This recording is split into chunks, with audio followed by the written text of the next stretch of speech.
Bonsoir à tous, bienvenue dans le Journal de l'Afrique. Voici les titres. Jacob Zuma encore debout malgré la tourmente. Le Parlement a rejeté le vote de destitution contre le président sud-africain. Embourbé dans de multiples scandales, coupable d'avoir violé la Constitution, son parti le soutient encore, mais il ne fait plus l'unanimité. Vous entendrez l'un de ses camarades de l'ANC qui se dit dégoûté par son comportement.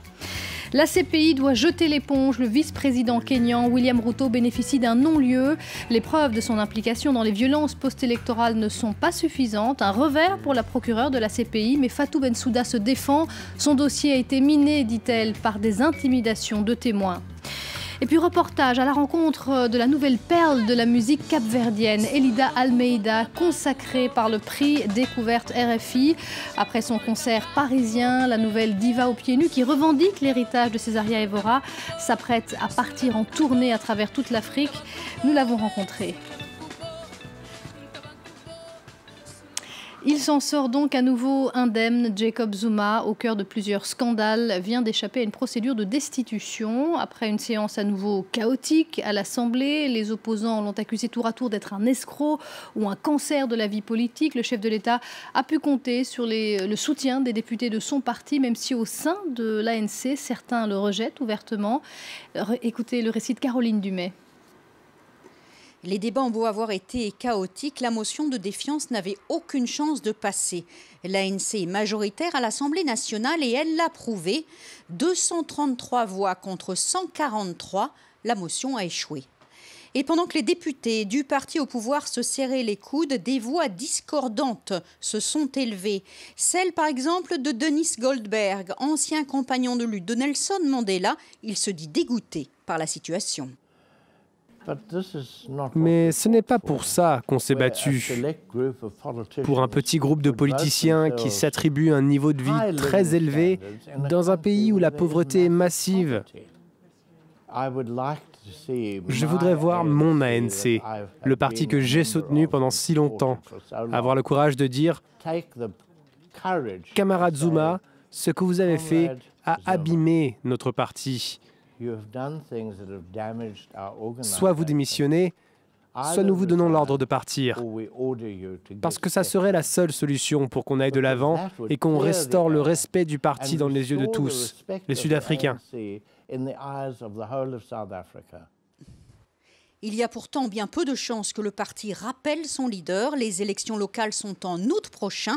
Le parti préfère se concentrer sur la campagne électorale. C'est un non-lieu pour William Ruto. La CPI abandonne les poursuites contre le vice-président du Kenya qui était accusé de meurtre, de persécution et de déportation lors des violences post-électorales de 2007-2008. Les preuves ne sont pas suffisantes contre William Ruto et son co-accusé, le présentateur de radio Joshua Rapsang. On va retrouver tout de suite Stéphanie Mopa, notre correspondante à La Haye. Stéphanie, c'est évidemment un revers cinglant pour la procureure de la CPI.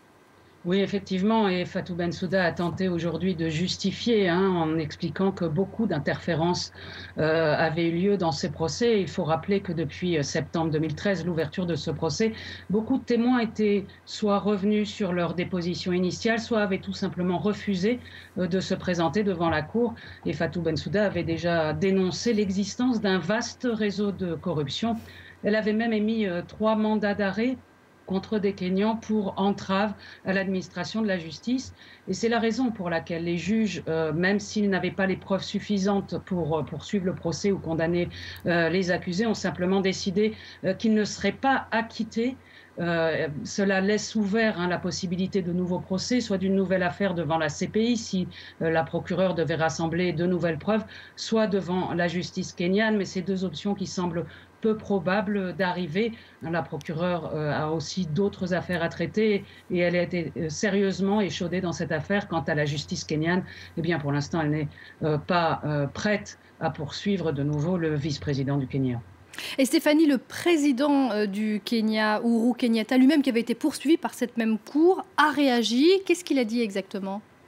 Alors, il a réagi via sa page Facebook en disant que toute cette procédure depuis 2010 avait été un véritable cauchemar pour ma nation. Ce sont ces termes. En fait, depuis 2010, 6 hauts responsables kenyans ont été poursuivis par la Cour. Toutes ces affaires se sont soldées par des non-lieux, dont celle, vous l'avez dit, contre le président Uhuru Kenyatta.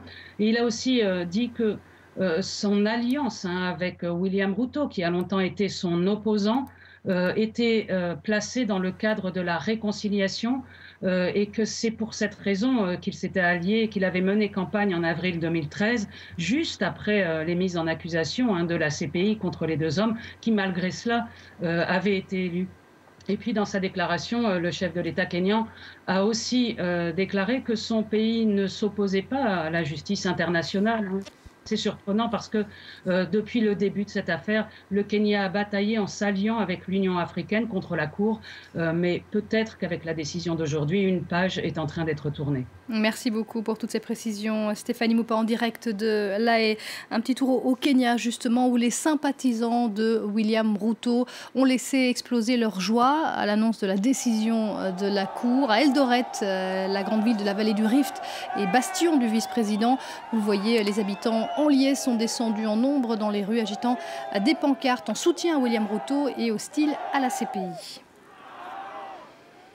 La justice avance sur les multiples accusations de violences sexuelles en Centrafrique qui visent les forces françaises, mais aussi de nombreux contingents africains de l'ONU. La France a ouvert une troisième enquête après les dernières allégations particulièrement sordides mettant en cause des hommes de Sangaris, alors qu'hier, en RDC, un premier procès a eu lieu. Le récit de Shirley Sidbon. Des casques bleus congolais en tenue de prisonniers. Ce sont les premiers soldats poursuivis pour des abus sexuels qu'ils auraient commis en République centrafricaine.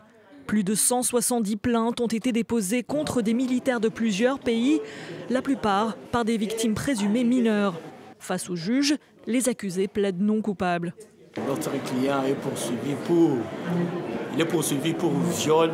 La question était de savoir quelles sont les preuves apportées pour asseoir cette infraction dans le chef de notre client. Les 21 soldats poursuivis seront jugés 3 par 3.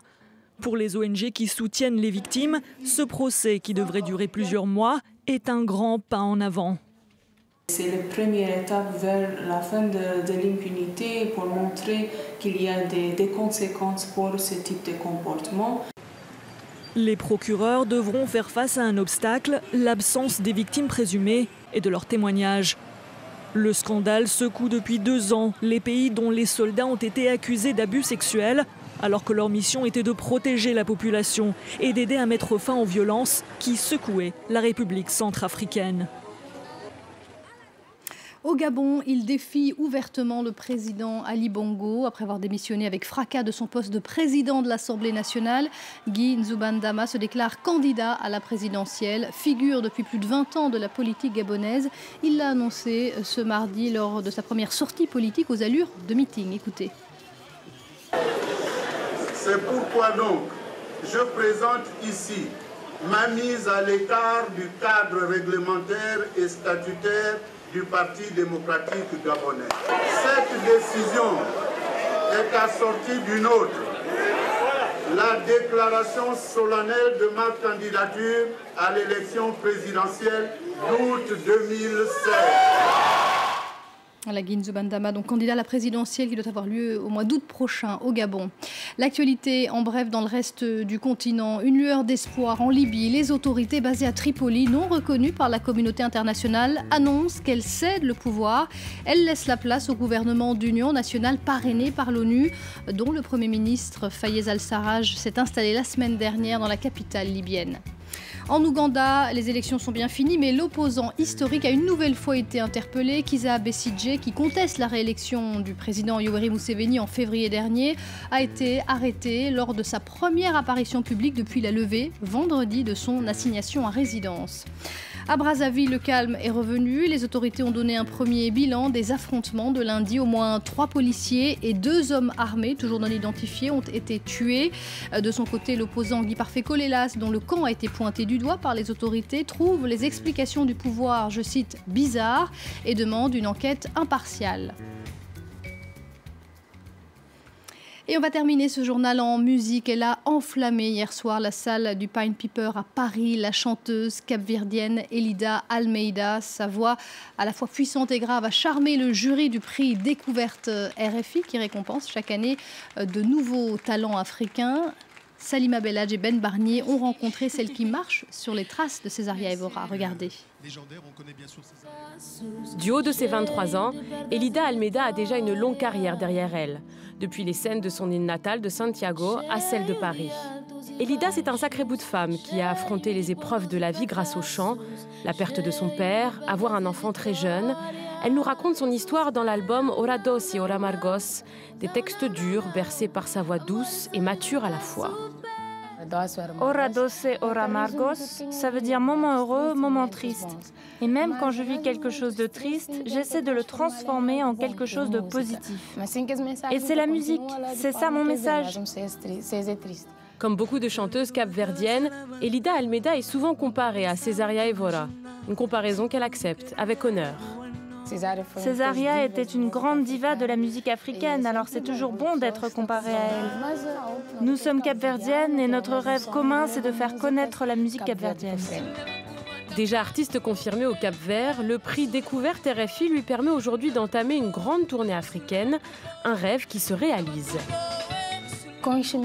Mieux connaître mon continent, connaître l'Afrique, connaître tout ce qu'il y a de bon en nous. Alors quand j'ai eu ce prix, je me suis dit « Waouh, ça y est, cette opportunité est arrivée, de mieux connaître mon continent. » Je suis très contente, très impatiente de commencer cette aventure. Elida Almeida débutera sa tournée africaine à Lomé. Elle ira ensuite à Abidjan, Dakar ou encore Kinshasa. Au total, ce sont 16 pays que cette ambassadrice de la musique africaine traversera.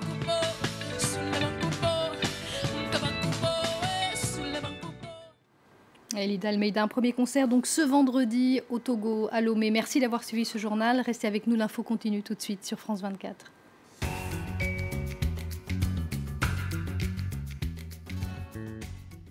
Élémentaire. Bonjour à tous, bonjour Mairead. Une personne sur 9 souffre de la faim dans le monde. Comment changer nos modes de production et nos modes de consommation pour arriver à un partage plus équitable des ressources? Des famines en zone de conflit aux catastrophes qui pourraient être anticipées, notre équipe est allée aux sources du problème. Découvrez toutes les initiatives pour combattre la faim dans le monde. Élémentaire, à voir sur France 24 et sur france24.com.